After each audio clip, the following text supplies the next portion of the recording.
Hello, my name is Wesley. I am a tutor at the Center for Writing and Communications located in Thompson Hall, and today I want to talk about some common mistakes students may make when writing accounting papers.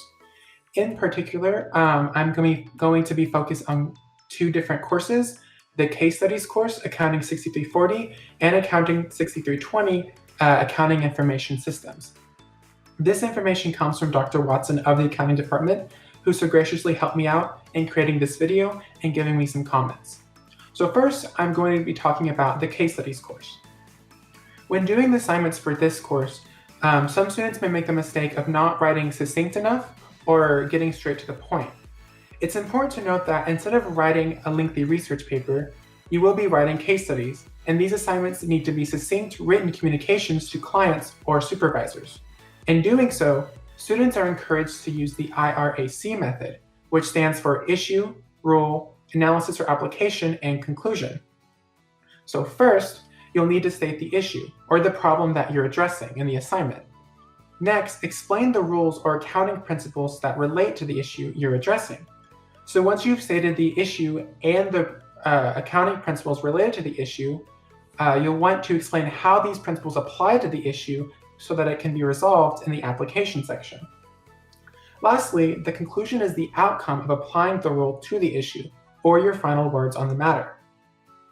Also, when writing these assignments, make sure that you can summarize your research in a notes to the file format, so that people and your professor can understand how you've come to your conclusion through your research or replicate your work in the future.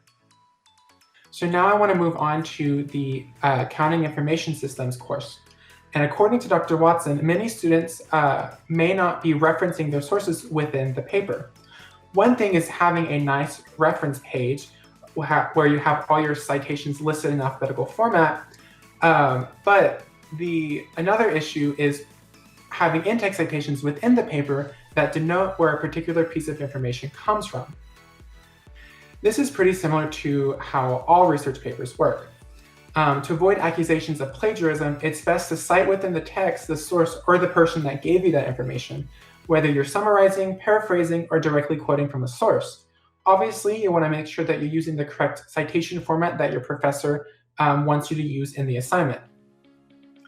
And once you've done that, once you've created a really strong argument and you've included all your in-text citations and a full reference page, make sure that you lead up to a conclusion paragraph at the end of the paper that sums up the research that you've done and also tells what can be learned through your research or what actions can be taken because of your research.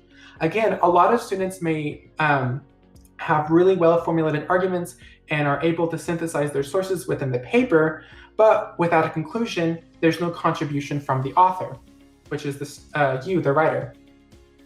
And having a conclusion is a nice way to tie up your paper because it's a great place to contribute to your own research by including a discussion on what can be learned and what the next step is in the process.